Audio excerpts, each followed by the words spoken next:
Hola, feliz miércoles y bienvenido a su programa Los Implicados, para que conozcan las noticias en la voz de los protagonistas, que no son otros que son mismos, los implicados, aquellos que desde sus países ponen en riesgo su libertad y hasta su vida por defender los derechos de sus pueblos. Sin más escala, comencemos con las noticias que estaremos presentando hoy. Una magnífica noticia para empezar. Cuando ya los daban por perdidos, el guardacosta de los Estados Unidos rescata a los dos balseros cubanos que habían salido a bordo de una tabla con un motor adaptado. Una experta en inmigración nos explica qué hay de cierto en que se están otorgando nuevamente paroles a los cubanos que pasan por la frontera de México. Nos han llamado muchísima gente para preguntarnos si está pasando lo mismo que lo que sucedía con los cubanos antes del gobierno de Barack Obama. Ya le contamos. Desde Ciego de Ávila, la denuncia de un periódico oficial de que muchos niños no están asistiendo a sus escuelas porque no tienen zapatos. Han tenido que salir a repartir zapatos, imagínense ustedes. Increíble pero cierto. Desde un concierto en Arizona, Ricardo Arjona le canta su tema preferido a una mujer que se encuentra en Cuba. Ya le contamos cómo fue posible esto. Comenzamos.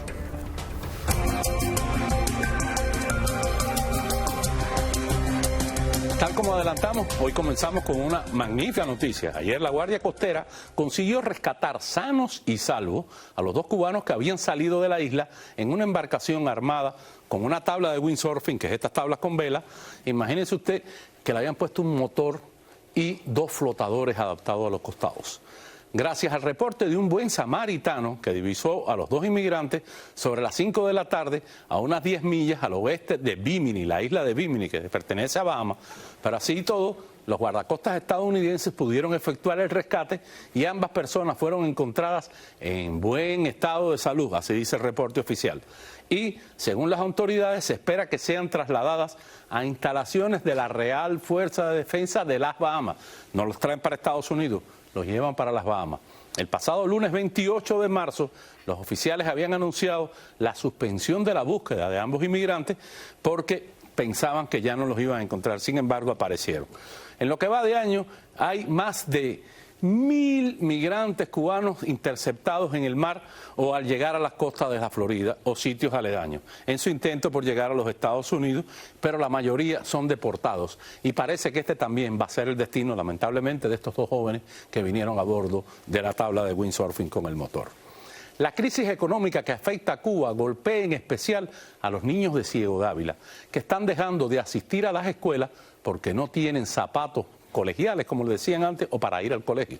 El periódico oficialista Invasor, o sea, esta denuncia, fíjense quién la hace, es el propio periódico de la provincia que señala que el gobierno de Ciego de Ávila se vio obligado a entregar zapatos para alrededor de 500 alumnos porque los menores asistían a la escuela en chancletas o directamente no iban a clase. El periódico cuenta que un par de zapatillas en la boutique del pueblo que se llama Bandoli costaba la semana pasada 43 MLC, que es la denominación del dólar en las tarjetas plásticos, que viene siendo unos 4.300 pesos cubanos. Otras de las marcas, Ocean Pacific, costaba 63 MLC, o sea, 6.300 pesos cubanos. Unos zapatos de cuero, o sea, de material, como se dice en el campo, o botas en establecimientos de trabajadores por cuenta propia rondan alrededor de los 4.000 pesos. Y en la calle, en cualquier portal, lo más barato que pagará por un par de zapatillas es de 3.500 CUP, pesos cubanos. Así lo indica el medio oficialista, no somos nosotros los que estamos haciendo la lista. La mayoría de las zapatillas en venta en los timbiriches o de los merolicos cubanos son traídas por las mulas desde Rusia, México, Panamá. Los precios son prohibitivos para muchas familias y los zapatos muchas veces no son ni siquiera lo suficientemente fuertes como para aguantar todo el curso escolar. Así que imagínense, un niño cubano suele tener pocos pares de zapatos. Los más privilegiados, fíjense este promedio, tienen un par de zapatos para pasear, que son los del domingo, para salir el sábado y el domingo, uno para ir a la escuela y unas chancletas para estar por la casa o jugar en el barrio. A ese límite han llegado. Eso es un niño de lujo en Cuba. Los demás solo tienen un par.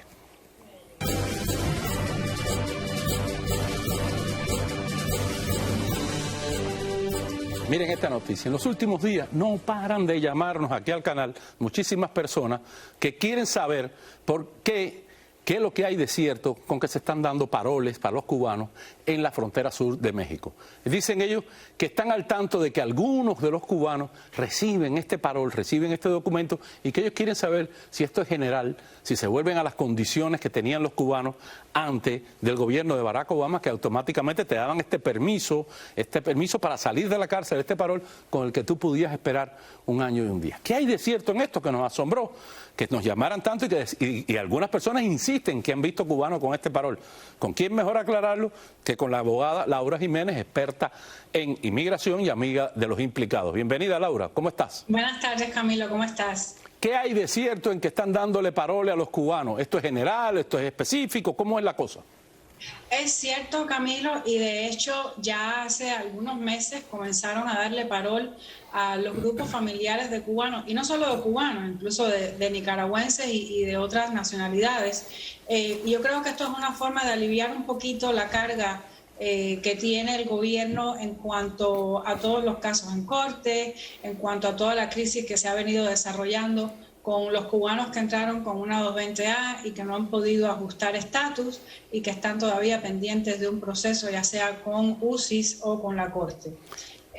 Históricamente, Camilo, a los cubanos les han dado parol independientemente de la abolición de la ley de pies secos, pies mojados.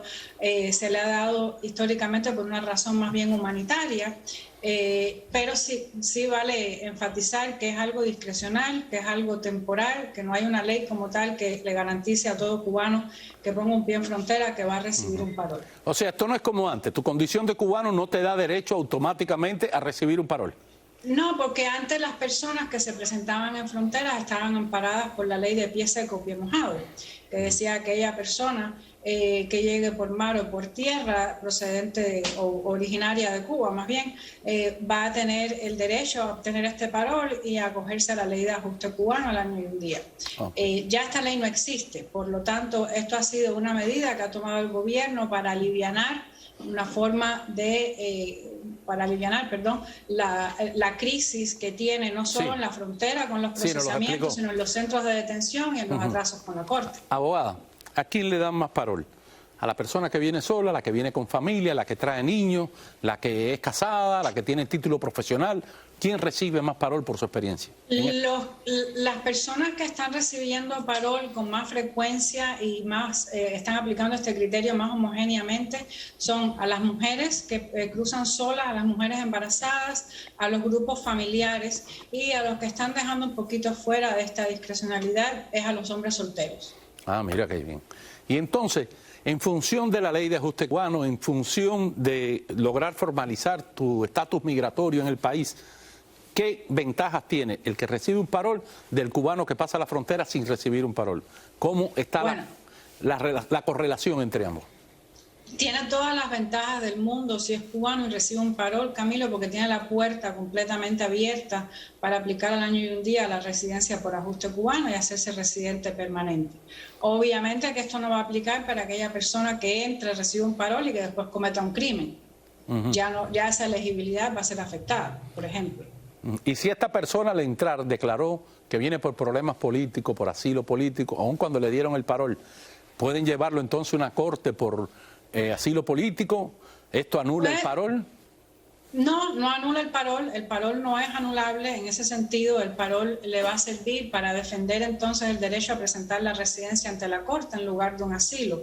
En ese caso, yo le aconsejaría que si a la persona la pone en el proceso de deportación ante la Corte de Inmigración, que contacte a un abogado para que el abogado pueda valorar ese proceso en esa corte, presentar la defensa adecuada y lograr proteger al cliente en caso de que decida no presentar un asilo o de que no califique para un asilo, porque hay muchas personas que se presentan en frontera y que no son elegibles para asilo, ya sea porque tienen récords criminales, porque tienen doble ciudadanía, residencia en un tercer país, etcétera.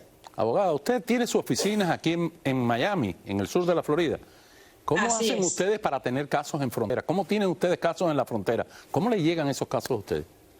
Bueno, nos contactan porque ven los videos, ven las promociones nuestras en YouTube, los videos explicativos, y nos contactan muchas veces para pedir asesoramiento, consultas o para que los representemos si son inicios, si son detenidos. ¿Y no hay ningún problema en que usted esté en la Florida y el caso esté en Texas, en la frontera, por ejemplo? No, nosotros atendemos casos en todas partes de Estados Unidos. Muchísimas gracias y gracias por sus consejos y sus aclaraciones que siempre son muy puntuales, mi querida Laura Jiménez. Muchas gracias. Placer. Gracias a ti, Mario. Miren, nosotros seguimos con otra noticia importante referente a estos trámites migratorios que están tan de moda en Cuba. El diario Independiente 14:30 está reportando que las notarías en La Habana están a punto de colapsar por la cantidad de personas que diariamente acuden a solicitar los servicios de los notarios. En la cola, la mayor parte de los clientes está para trámites vinculados a vivienda, poderes, cesión de derechos sobre una propiedad, donaciones o compras. Buena parte también tienen en mente salir del país y dejar sus asuntos en orden antes de subirse a un avión.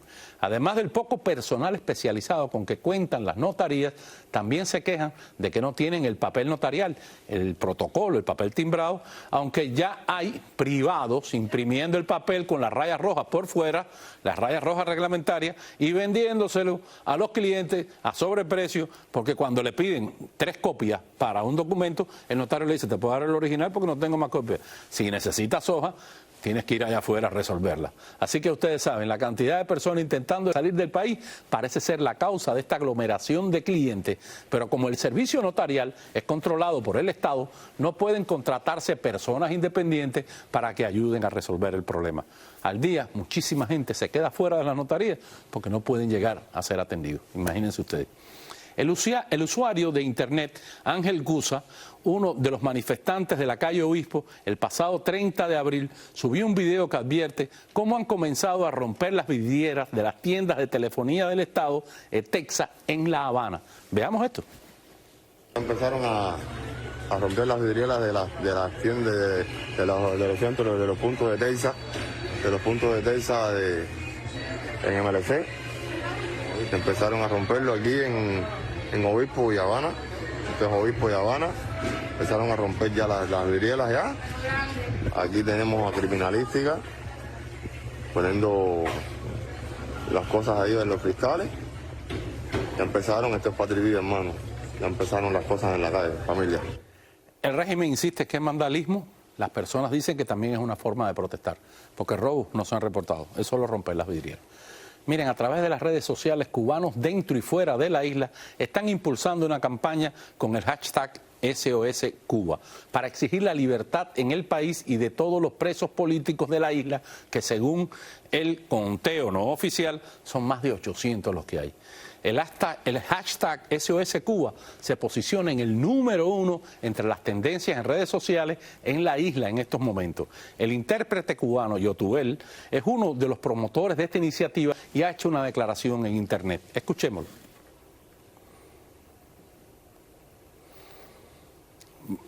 Bueno, no tenemos a Yotubel. Algunos activistas en la isla han colocado fotografías en las que aparecen con carteles con SOS Cuba. Algunos cubanos además esperan que artistas reconocidos en todo el mundo se unan a la campaña, tal como ocurrió el pasado mes de julio del 2021.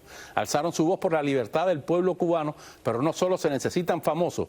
Usted, que nos está mirando, participe y dé su voto también. Comparta este hashtag SOS Cuba y firme, que le hace falta a todos somos necesarios. Hacemos una breve pausa y al regresar, desde diferentes países de Centroamérica, Norteamérica y el Caribe, llegan reportes de centenares de cubanos detenidos cuando intentaban llegar a los Estados Unidos. Se están rompiendo todos los récords, ya le contamos. Y además, una nueva modalidad de abuso animal en Cuba, esta vez vinculada a los pájaros cantores. Ya le contamos cómo terminan perdiendo la vida estos animalitos en medio de unas apuestas ilegales.